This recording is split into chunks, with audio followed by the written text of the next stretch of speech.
അങ്ങനെ വീണ്ടും ഞാൻ കുറച്ച് പ്രണയത്തിൻ്റെ കോഡ്സും റൈറ്റിംഗ്സ് ആയിട്ടാണ് വന്നത്. So guys, welcome back to ഞാൻ Habil, episode number 32, love codes and writings. വേറെ ഒന്നും കൊണ്ടല്ല കേട്ടോ ഞാൻ ഈ ലവ് കോഡ്സ് ആയിട്ട് വന്നത്. കാരണം എല്ലാ കോഡ്സ് വായിക്കുമ്പോഴും ലവ് കോഡ്സ് വായിക്കുന്ന ഒരു ഫീല് വേറെ തന്നെയാണ്. എല്ലാവർക്കും അറിയാം, പ്രണയം എന്ന് പറയുന്നത് ഭയങ്കര രസമുള്ളൊരു പരിപാടി തന്നെയാണ്. അതിനെക്കുറിച്ച് നമ്മൾ വായിക്കുമ്പോൾ നമുക്കൊരു ഫീൽ കിട്ടും, കേൾക്കുന്ന നിങ്ങൾക്കൊരു ഫീൽ കിട്ടും. ഞാൻ വിചാരിച്ചു ഓക്കെ, എപ്പിസോഡ് നമ്പർ 32 അങ്ങനെ തന്നെ ചെയ്യാമെന്ന് വിചാരിച്ച് ഞാൻ കുറച്ച് കിഡിലും ലവ് കോഡ്സും അതുപോലെ തന്നെ ലവ് റൈറ്റിംഗ്സ് ആയിട്ടാണ് വന്നത്. ഇതിൽ ഓഫ് കോഴ്സ് കുറച്ച് ബ്രേക്കപ്പ് കോഡ്സ് ഒക്കെ ഉണ്ട്, പക്ഷേ എങ്കിൽ പോലും കേൾക്കാൻ നല്ല രസമുണ്ട്, അല്ലെങ്കിൽ വായിക്കാൻ നല്ല രസമുള്ള കുറച്ച് ഐറ്റംസാണ്. ഞാൻ വായിച്ചുതരാം. ഫസ്റ്റ് വേണം എന്താ പറയുക, തുടങ്ങി. പിന്നെ യൂസർ നെയിമും ഞാനും പണ്ട് മുതലേ ചേരാത്തതുകൊണ്ടാണ് തോന്നുന്നത്, എനിക്ക് യൂസർ നെയിം ഒന്നും മനസ്സിലാവണില്ല. XR.MP4 എന്നാണ് ഇതിൽ കാണുന്നത്. എങ്ങനെ വായിക്കാമെന്ന് എനിക്കറിയില്ല, ഇങ്ങനെ തന്നെയാണെന്ന് ഞാൻ വിചാരിക്കുന്നത്. ലൈക്ക് റൈറ്റിംഗ് എന്താണെന്ന് വെച്ച് കഴിഞ്ഞാൽ, അവസാനം പറയുവാനൊരു കഥയും ഓർക്കുവാനൊരു മുഖവും മാത്രം.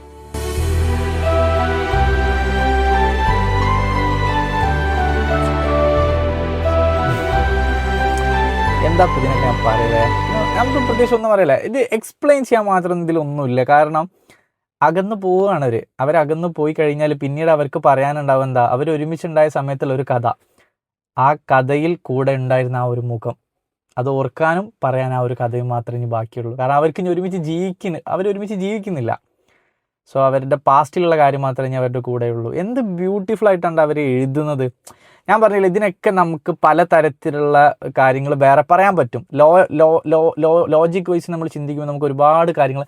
പക്ഷേ ഞാൻ കഴിഞ്ഞ വീഡിയോയിൽ പറഞ്ഞ പോലെ തന്നെ നമ്മൾ ഈ ലവ് കോഡ്സ് വായിക്കുമ്പോൾ മറ്റെല്ലാ കാര്യങ്ങളും നമ്മൾ മാറ്റി വെച്ച് ഒരുപാട് സീരിയസ് ആയിട്ട് ചിന്തിക്കാതെ ഒരുപാട് ലോജിക്കൊക്കെ വെച്ച് ആലോചിക്കുക, നമുക്ക് ഭയങ്കര ഫ്രീ ആയിട്ട് ആലോചിക്കാം. അങ്ങനെ നോക്കുമ്പോൾ സച്ച് എ ബ്യൂട്ടിഫുൾ റൈറ്റിംഗ്. അടുത്തത് എന്താ പറയുക, ലൈൻസ് ഓഫ് റൈറ്റിംഗ്സ് എന്ന് പറയുന്നൊരു പേജ് പോസ്റ്റ് ചെയ്താൽ, കണ്ടുമുട്ടും, ഇഷ്ടപ്പെടും, പിന്നീട് നഷ്ടപ്പെടും, ഒടുക്കം മറക്കാൻ കഷ്ടപ്പെടും. എന്താല്ലേ,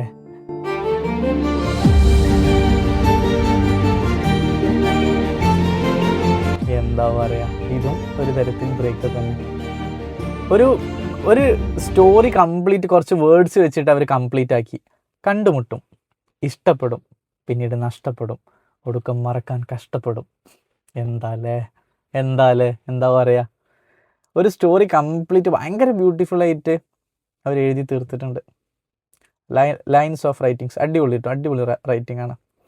അടുത്തത് ലൂസി ക്രിയേഷൻസ് എന്ന് പറയുന്നൊരു പേജ് പോസ്റ്റ് ചെയ്താൽ, എനിക്ക് ഉപേക്ഷിക്കാൻ പറ്റാത്ത എൻ്റെ ഏറ്റവും വലിയ ലഹരിയാണ് നീ.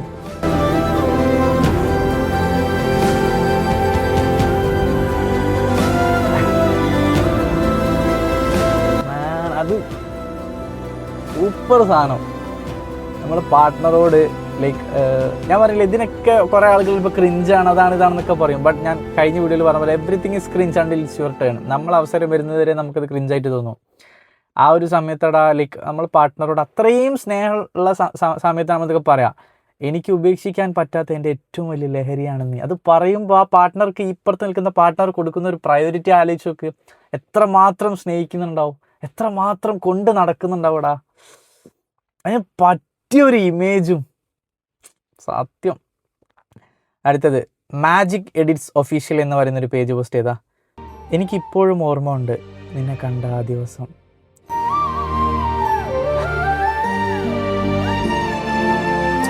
ഒരുപാട് ആളുകൾക്ക് മറക്കാൻ പറ്റാത്തൊരു കാര്യം എന്താ പറയുക, അവർ സ്നേഹിക്കുന്ന ആളിനെ കണ്ട ആ ഒരു ഫസ്റ്റ് റാൻഡമായിട്ടോ ചിലപ്പോൾ മീറ്റ് ചെയ്തിട്ടുണ്ടാവും. ലൈക്ക് ഇത് ഞാൻ കഴിഞ്ഞ വീഡിയോയിൽ പറഞ്ഞിട്ടുണ്ട്, നമ്മൾ വളരെ റാൻഡമായിട്ട് മീറ്റ് ചെയ്ത ആളാവും ചിലപ്പോൾ നമ്മുടെ ലൈഫ് പാർട്ട്ണറായി മാറുക, നമുക്ക് ഏറ്റവും കൂടുതൽ പ്രയോറിറ്റി ഉള്ള ആളായി മാറുക, നമ്മൾ ഏറ്റവും കൂടുതൽ വാല്യൂ ചെയ്യുന്ന ഒരാളായി മാറുക, നമ്മൾ ഏറ്റവും കൂടുതൽ സ്നേഹിക്കുന്ന ഒരാളായി മാറുക. അതാണ് പറയുന്നത്, റാൻഡം മീറ്റോ. പക്ഷേ നമ്മൾ ആ ഒരു എന്താ പറയുക, പ്രണയത്തിലായി കഴിഞ്ഞാൽ അല്ലെങ്കിൽ ഒരുമിച്ച് ജീവിക്കാനൊക്കെ തുടങ്ങിക്കഴിഞ്ഞാലും നമ്മൾ ഫസ്റ്റ് കണ്ട ആ ഒരു മീറ്റ് നമ്മുടെ ഓർമ്മയിലുണ്ടാവും, നമ്മുടെ ഉള്ളിൽ ഇങ്ങനെ വരും, ഭയങ്കര രസമാവും ചിലപ്പോൾ. അടുത്തത് മീം ഡിസൈൻ എന്ന് പറയുന്നൊരു പേജ് പോസ്റ്റ് ചെയ്താൽ, നെഞ്ചോട് ചേർത്ത് വെച്ചിട്ടുണ്ടെങ്കിൽ മണ്ണോട് ചേരും വരെ കൂടെ കാണും.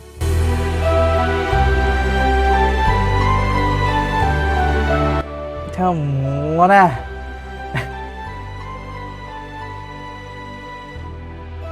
ഒരു പവറോകട എഴുത്തിൻ്റെ എന്താ പറയുക, ഇതിൻ്റെയൊക്കെ മീനിങ് ചിലപ്പോൾ കുറേയൊക്കെ സെയിം ആവും. നമ്മൾ വായിക്കുന്ന മെജോറിറ്റി റൈറ്റിങ്സിൻ്റെ മീനിങ് വൈസ് നോക്കുമ്പോൾ കുറേയൊക്കെ സെയിം ആവും. പക്ഷേ ഇവരുടെ വേർഡ്സാണ്, ഇവർ എഴുതുന്ന റൈറ്റിങ്ങിൻ്റെ ഒരു ബ്യൂട്ടി ആലോചിച്ച് നോക്ക്. നെഞ്ചോട് ചേർത്ത് വെച്ചിട്ടുണ്ടെങ്കിൽ മണ്ണോട് ചേരും വരെ കൂടെ കാണും. ആ ഒരു റൈമിങ് വരെ കണ്ടില്ലേ? മോനെ സമ്മതിക്കേണ്ട എന്താണെന്ന് വെച്ച് കഴിഞ്ഞാൽ ഇവരുടെ ഈ ഒരു റൈറ്റിംഗ് ആണ് ഒരേ മീനിങ്ങിൽ വരുന്നതാണെങ്കിൽ പോലും അതിനെ ഡിഫറൻഷിയേറ്റ് ചെയ്യുന്നത് ഇവർ കൊടുക്കുന്ന വേർഡ്സും ഇവർ കൊടുക്കുന്ന ആ ഒരു സെൻറ്റൻസൊക്കെയാണ്. പക്ഷേ ചിലതൊക്കെ വളരെ ചുരുക്കം ചില വേർഡ്സേ ഉള്ളൂ, പക്ഷേ വേറെ ലെവലിലാണ് നിൽക്കുന്നത്. അടുത്തത് തൂലിക വിപ്ലവം എന്ന് പറയുന്നൊരു പേജ് പോസ്റ്റ് ചെയ്താ. എവിടെ ആയിരുന്നു ഇത്രയും കാലം? കുറച്ചുകൂടെ മുമ്പ് കണ്ടെത്താമായിരുന്നില്ലേ എന്നെ?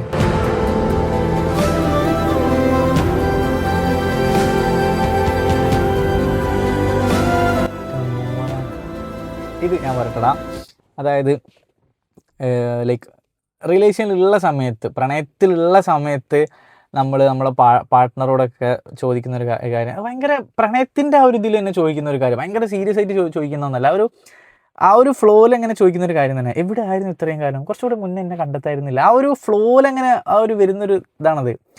പക്ഷെ അതൊക്കെ ഞാൻ പറഞ്ഞില്ല, ഇതിനൊക്കെ ഒരുപാട് ക്രിഞ്ച് എന്നൊക്കെ പറഞ്ഞ് നടക്കുന്ന ആളുകളുണ്ടെങ്കിലും അവരും ഈ ഒരു എന്താ പറയുക സിറ്റുവേഷനിൽ എത്തുന്ന സമയത്ത് ചോദിക്കുന്ന കാര്യങ്ങൾ തന്നെയാണത്.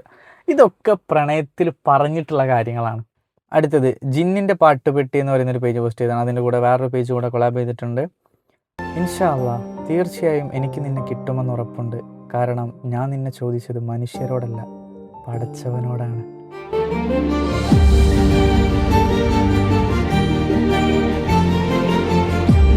എൻ്റെ മോനെ, ഏതായാലേ റൈറ്റിംഗ് എന്നൊക്കെ പറഞ്ഞാലുണ്ടല്ലടാ, ഒന്ന് ആലോചിക്കുക. ലൈക്ക് ഇതൊക്കെ പറയുന്ന ഒരു സിറ്റുവേഷൻ ജസ്റ്റ് നിങ്ങൾ ഇമാജിൻ ചെയ്യട്ടോ. അതായത് എന്താണ് ഇതിനൊക്കെ പറയാ, വെറുതെ ഒന്ന് ഇമാജിൻ ചെയ്ത് നോക്കുക. നമ്മൾ അത്രയും ആ ഒരു ഇതിൽ നിൽക്കുന്ന സമയത്ത് നമ്മളെ പാർട്ട്ണറോട് പറയണേ, എനിക്ക് ഉറപ്പാണ് ഞാൻ നിന്നെ കിട്ടും, അല്ലെങ്കിൽ എനിക്ക് നിന്നെ കിട്ടുമെന്ന്. കാരണം ഞാൻ നിന്നെ ചോദിച്ചത് മനുഷ്യരോടല്ല, പടച്ചവനോടാണ്. ഇത് പറയേണ്ടി വരുന്ന ഒരു സിറ്റുവേഷനും അതുപോലെ തന്നെ ഇത് എഴുതേണ്ടി വരുന്നൊരു സിറ്റുവേഷനും ആ ഒരു ഇമാജിനേഷനൊക്കെ ഒന്ന് ആലോചിച്ച് നോക്കുക. ലൈക്ക് ഡീപ്പ് ലവാണ് ആ ഒരു ഇതിൽ. ഐറ്റം റൈറ്റിങ്സ് ആട്ടോ ചിലതൊക്കെ. അടുത്തത് PMKN, ഇതെന്താ പറയുക വായിക്കുക, അങ്ങനെ തന്നെയാണ് വിചാരിക്കുന്നത്. അയാൾക്ക് എന്താടാ ഇത്ര പ്രത്യേകത? എനിക്ക് ഏറ്റവും പ്രിയപ്പെട്ട സൗഹൃദവും പ്രണയവും അയാളിലാണ്. കേട്ടോ. അയാൾക്ക് എന്താടാ ഇത്ര പ്രത്യേകത? എനിക്ക് ഏറ്റവും പ്രിയപ്പെട്ട സൗഹൃദവും പ്രണയവും അയാളിലാണ്. അത് തന്നെ.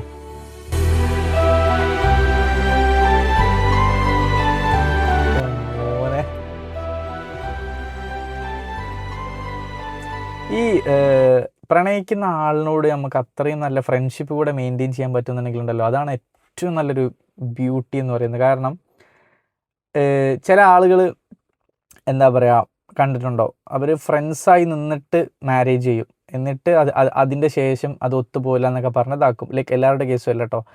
അതേ സ്ഥാനത്ത് മാരേജിന് ശേഷം അവർ ഫ്രണ്ട്സിനെ പോലെയും ആകുന്ന ആളുകളുണ്ട്. അതായത് ഒരു ബെസ്റ്റ് ഫ്രണ്ടായിട്ടും ഒരു പാർട്ട്ണറായിട്ടും കാണുമെന്ന് പറയുമ്പോൾ ഉള്ള ഒരു ഫീലിംഗ് ഉണ്ടാവും. ഞാൻ വീണ്ടും പറഞ്ഞു, ഇതിനൊക്കെ ഒരുപാട് സൈഡുകൾ നമുക്ക് പറയാനുണ്ടാവും. പക്ഷെ അതൊക്കെ മാറ്റി വെച്ചിട്ട് ആ ഒരു ലവ് സൈഡ് മാത്രം നോക്കുകയാണെങ്കിൽ അത് ഭയങ്കര ബ്യൂട്ടി ആയ ഒരു കാര്യം തന്നെ കേട്ടോ. ഭയങ്കര രസമുള്ള റൈറ്റിംഗ്. അടുത്തത് AEKX, എന്താ പഠിച്ചതൊക്കെ വായിക്കുക. ചിലർ വലിച്ചെറിഞ്ഞതിനെ മറ്റു ചിലർക്ക് മനോഹരമായി സ്നേഹിക്കാൻ കഴിയും.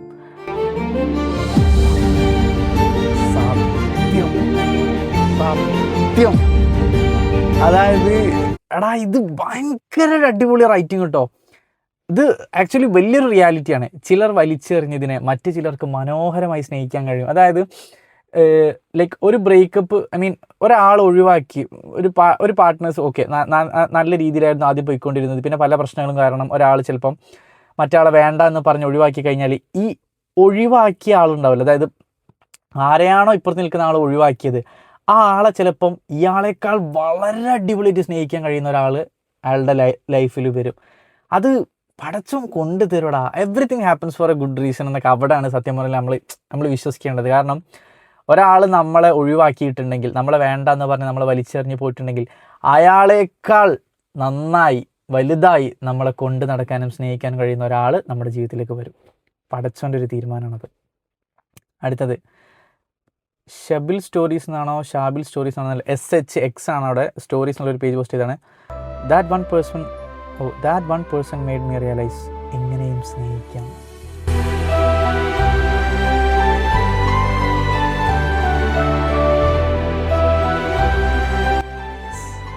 ചില ആളുകൾ ലൈഫിൽ വന്നിട്ട് നമുക്ക് പഠിപ്പിച്ചു തരുന്നൊരു കാര്യമുണ്ട്, ഇങ്ങനെയും സ്നേഹിക്കാൻ കഴിയും. അതായത് ഒരാൾക്ക് നമ്മളെ ഇത്രയും അധികം സ്നേഹിക്കാൻ പറ്റുമെന്ന് നമ്മൾ ചിന്തിച്ചു പോകുന്ന ഒരു ടൈം ഉണ്ടാവും.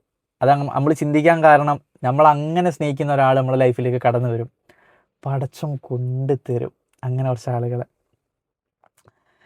അടുത്തത്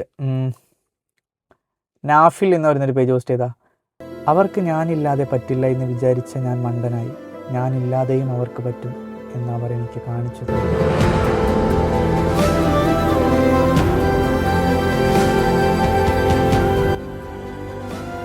ഇത് ഞാൻ പറയട്ടെ, ലൈക്ക് ഇതൊരു ബ്രേക്കപ്പിൻ്റെ ഒരു ഇതിലാണ്, പക്ഷെ ഭയങ്കര ടച്ചിങ് ആയ ഒരു റൈറ്റിംഗ് ആണ്. കാരണം നമ്മളില്ലാതെ അവർക്ക് ജീവിക്കാൻ കഴിയില്ല എന്ന് നമ്മൾ വിശ്വസിച്ച് ഇങ്ങനെ മുന്നോട്ട് പോകുന്ന സമയത്ത് ചില ആളുകളുടെ കേസിൽ സംഭവിക്കുന്ന ഒരു കാര്യം കേട്ടോ, ഒരു പോയിന്റ് എത്തുമ്പോൾ അവർ റിയലൈസ് ചെയ്യും, അങ്ങനെ വിശ്വസിച്ചതായിരുന്നു ഞാൻ ചെയ്ത ഏറ്റവും വലിയ തെറ്റ്. കാരണം ഞാനില്ലാതെയും അവർക്ക് വളരെയധികം മനോഹരമായി ജീവിക്കാൻ കഴിയുമായിരുന്നു.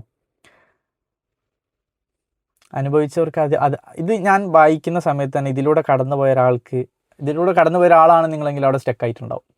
ഡെഫിനറ്റ്ലി നിങ്ങൾ ആ സമയത്ത് അതിനെക്കുറിച്ച് ആലോചിച്ചിട്ടുണ്ടാവും. അടുത്തത് വീണ്ടും നാഫിൽ എന്ന് പറയുന്നൊരു പേജ് പോസ്റ്റ് ചെയ്താണ്, തിരിച്ചു കിട്ടാത്ത ചിലതാണ് ഇന്നും മനസ്സിനെ വേട്ടയാടിക്കൊണ്ടിരിക്കുന്നത്.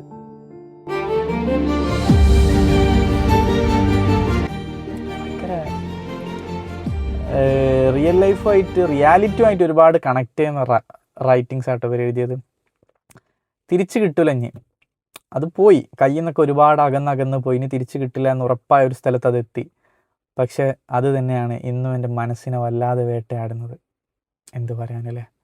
സോ ഗായ്സ്, ഇതായിരുന്നു നമ്മളെ എപ്പിസോഡ് നമ്പർ 32 ലവ് കോഡ്സിലെയും ലവ് റൈറ്റിങ്സിലെയും ലാസ്റ്റ് റൈറ്റിങ്.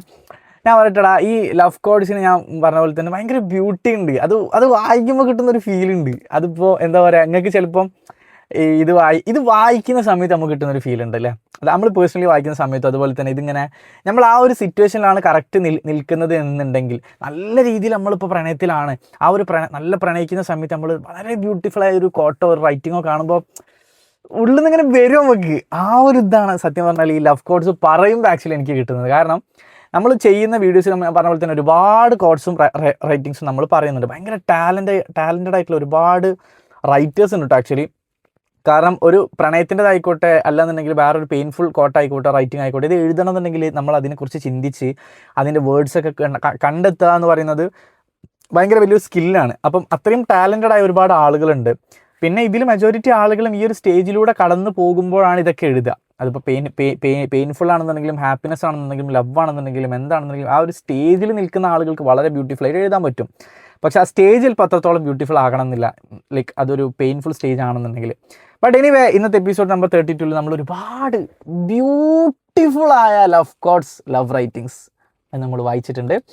സോ നിങ്ങൾക്ക് ഇഷ്ടപ്പെട്ട റൈറ്റിംഗ് ഏതാണ് എന്ന് നിങ്ങൾ ഒന്നെങ്കിൽ അതിൻ്റെ ആ ഒരു വരുന്ന ഒരു സമയം മെൻഷൻ ചെയ്യുക, അല്ലെങ്കിൽ അല്ലാന്നുണ്ടെങ്കിൽ അവരുടെ പേജ് മെൻഷൻ ചെയ്യുകയാണെന്നുണ്ടെങ്കിൽ അത് എഴുതിയ ആളുകൾ ഇത് കാണുമ്പോൾ അവർക്കൊരു ഫീൽ കിട്ടും. നാളെ നിങ്ങളുടെ കോട്ടം ഒരാൾ ഇഷ്ടപ്പെട്ടു എന്ന് പറയുമ്പോൾ നിങ്ങൾക്ക് കിട്ടുന്ന ഫീൽ എത്രത്തോളം ഉണ്ടോ അത്രത്തോളം അവർക്കും കിട്ടും. സോ അത് പറ്റുകയാണെന്നുണ്ടെങ്കിൽ ഒന്ന് കോമൻറ്റ് സെക്ഷനിൽ അറിയിക്കുക. അപ്പോൾ എപ്പിസോഡ് നമ്പർ 33 കാണാം.